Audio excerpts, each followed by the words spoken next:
Let's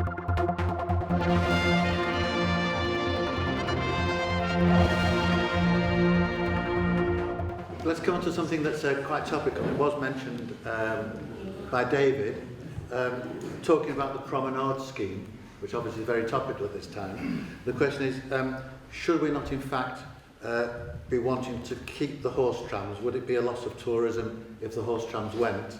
And, or is it just historic and romantic to keep the horse trams? And what's your general views of the scheme? Perhaps, Ralph, do you want to? Certainly. Thank you very much. Yes, the horse trams, I think we all very familiar with them all our lives. They're not a service though. I think the last time they were used a service would be when, 1920s. They're not a service, but it's something that we can all identify with and enjoy. But there are frustrations when they're actually in the roadway. So there are, I think now's the time to actually move them off the roadway. The cost at the moment is about £300,000 to all the ratepayers of Douglas. Is that fair? Does everyone think that's fair? Does everyone enjoy paying £300,000? Yeah? You think that's worth it? Well, that's for everyone to decide, isn't it? We can do that. So, off the roadway, I think it's a good idea and have them on the footpath. How far they need to go? Do they actually need to go the whole length of the promenade? It is just something to enjoy and to see, tourist attraction, something to tie in with our heritage. But we don't need to go perhaps the whole way of the promenade. We can look at that. It's £3.5 million to move those tracks from the roadway onto the footpath. Thank you very much. Personally, I like the horse trams. I think we should keep them. But I think we should reduce it to one track and one horse tram at any one time. Is the bottom line. David, anything you want to add to what you said? Yes, certainly in relation to the horse trams. It's one of those Marmite issues really, isn't it? You either love them or you absolutely hate them. I've never had any bones about the fact I'm actually a supporter of the horse trams, but what I am very concerned with the promenade scheme, which is what the question was on, is them being moved onto off the roadway and onto the actual walkway. Because to my mind, it's called a walkway for a reason. It's clues in the name. And there's going to be no barriers between those horse tram tracks and pedestrians, dogs coming off the beach, cyclists, all intermingling. It's taking children are even more concerning. It's taking shared space to a whole new level as far as I'm concerned. The DOI came to see the council about the proposal and I asked about this, and one of the responses I had from a DOI officer, I won't name the DOI officer here, was that when the horse trams aren't running, it's more footway. So I said, so when it's not in season, you're going to be encouraging children and so on to walk up and down the tracks? And the answer was yes. Now, if that isn't concerning, I don't know what is. Like I say, I've always been a supporter of the horse trams, but if it comes down to them going onto the walkway, then I'd be tempted myself to say no, and it was yet another reason why I voted against the promenade scheme. But I would also say that that's why we have a consultation at this moment in time, for everyone to put this point of view across. I agree, the horse tram should not be on the walkway. That's a silly idea. I've got the way, and if I bring him down on the bike, do I want him in the way of a horse tram? Of course not. Do we need as much parking as they're planning on the prom? Could we use one of the parking lay-bys to put the horse trams along? Just to say that was the proposal the council supported initially, was to actually have a dedicated track behind the parking between the sunken gardens and parking, because obviously if you move the horse trams off the centre of the road, the line of the road changes. But until then, this whole new scheme's now come forward, which, to be honest, I think is ludicrous. But this is what consultations are for. This is what LibVan are pushing for: more consultations, open, transparent government, getting the point of view of the people. And I would ask anyone who has a point of view in this to go down and give their point of view.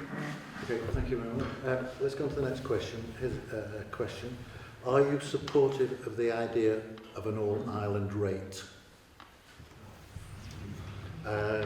Marie, do you want to do first time? I am. I think how the rate system are at the minute is totally unfair. I think we should have a points-based rate system.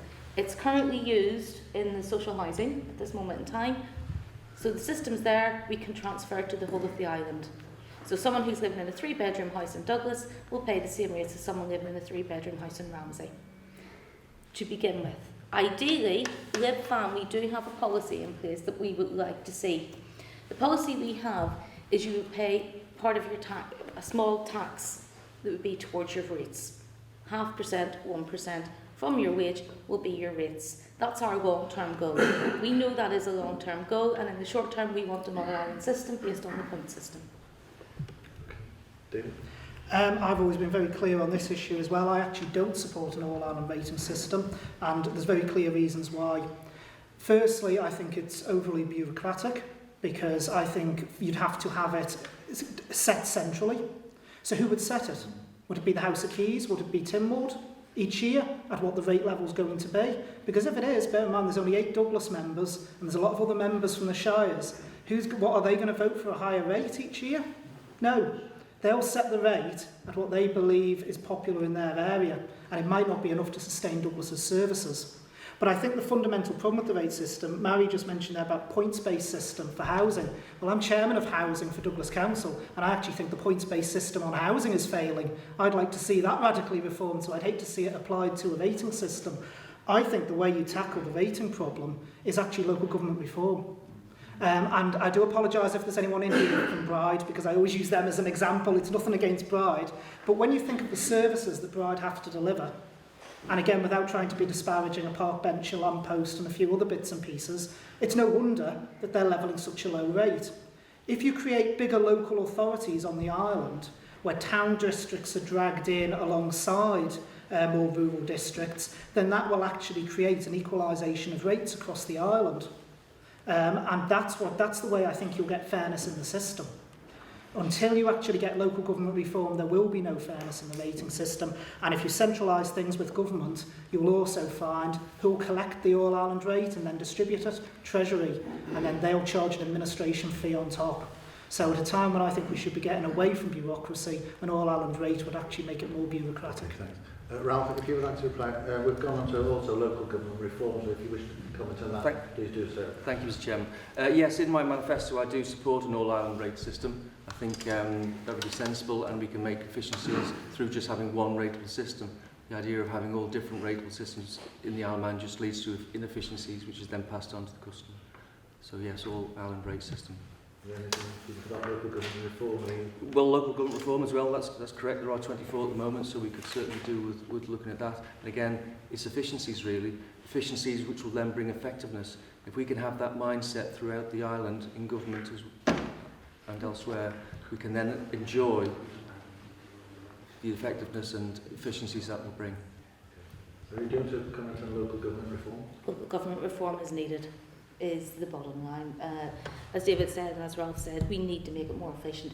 We need a smaller, smarter government, and that does include local government, not just national. Can I ask you briefly then how you would see then a new formation of local government reform?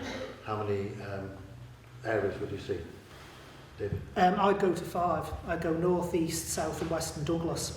Now people always say when I say Douglas on its own, they say, oh well, you're just protecting Douglas's own interests. But bearing in mind Douglas has 33% of the population anyway. If you did link it in with anyone else such as Onken, you'd be creating a super authority, and I don't think that would be to anyone's benefit.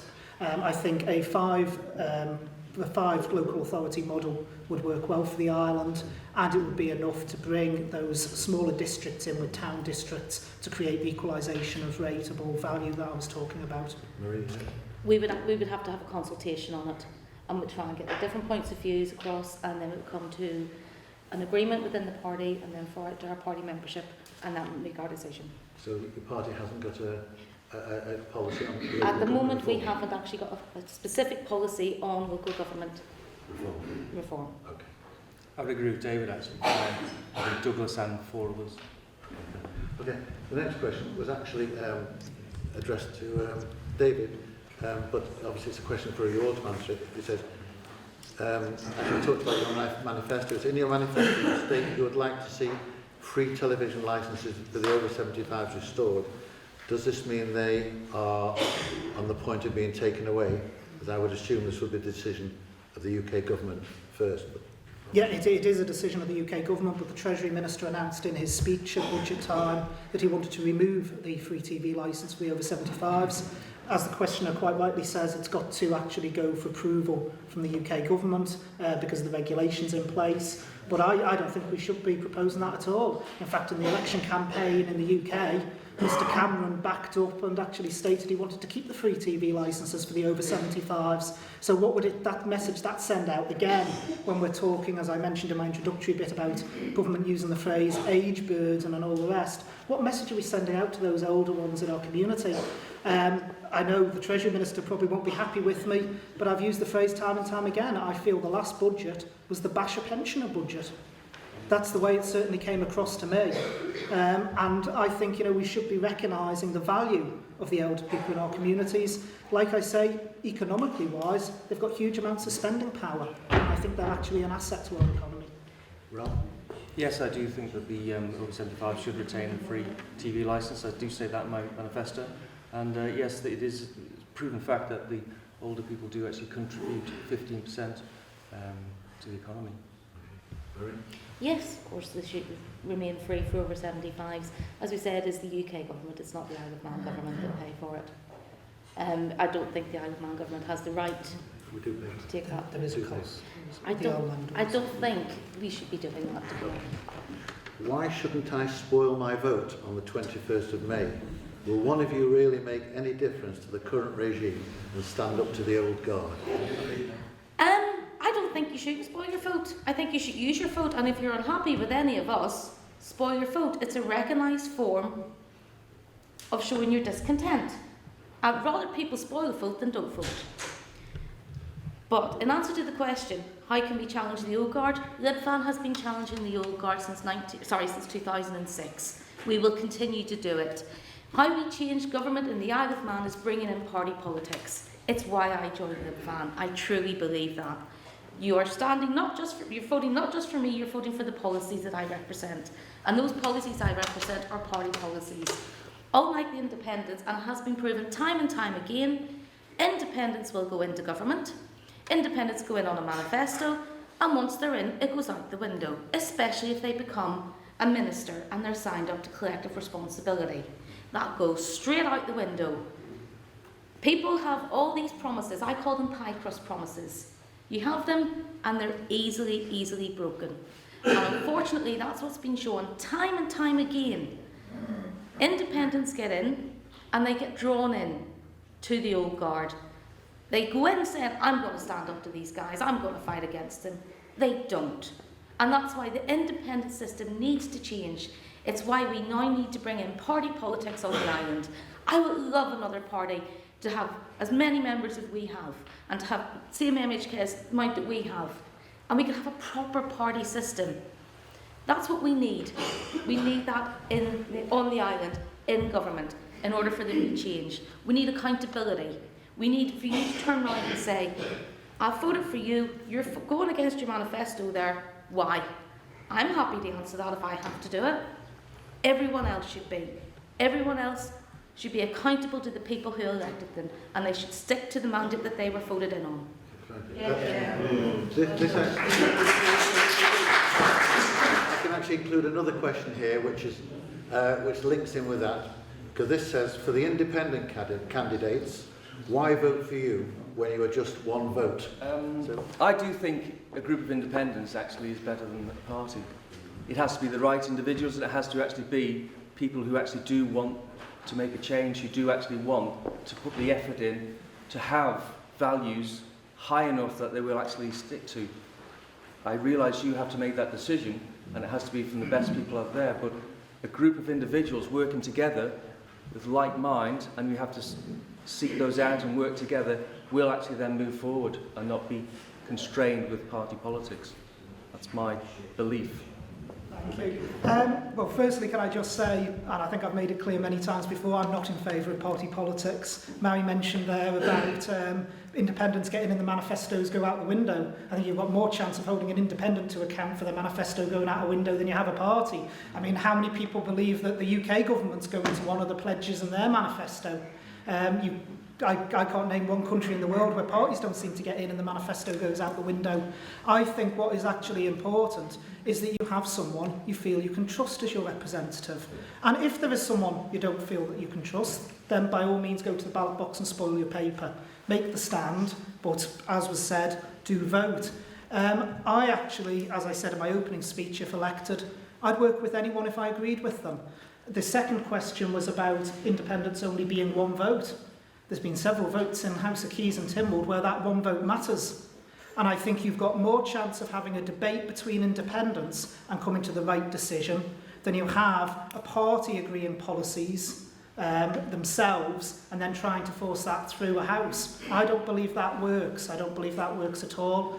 I think that what you need is independents who actually will stand by their manifesto. For instance, this is a very short term, this, 15, 16 months. I've put out my manifestos today. If I don't stand by my manifesto I've put out, I would actually say in 15, 16 months' time, I'm not worth voting for if I'm not willing to stand up there and actually fight for what's in my manifesto. As for the old guard, I've made it quite clear. I don't agree with collective responsibility. I disagree with the LibVan policy as well about collective responsibility amongst the ministers, because that's what we've got now. And I don't think it works at all. If the Agriculture Minister disagrees with the Home Affairs Minister, he should be able to vote against them without actually losing his job. He might be a very, very good minister in his own department. So I certainly would not accept collective responsibility. And I also would not keep or remain in a government post where I fundamentally disagreed with what that post was actually doing or that department was doing. At the end of the day, my view is I have my beliefs, I have my principles, and I'm not going to compromise that for political gain.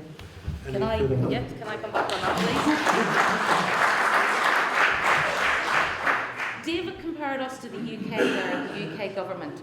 We're not the UK. The Isle of Man is so small that if we go against what is in our policies, we've nowhere to hide, we've nowhere to run. You all know where I live. My address is everywhere. I expect you guys to hold me to account. I expect you guys to turn around and say, Maire, you're not doing a good enough job. What are you playing at? Why are you doing that? That's totally against what you said you'd do.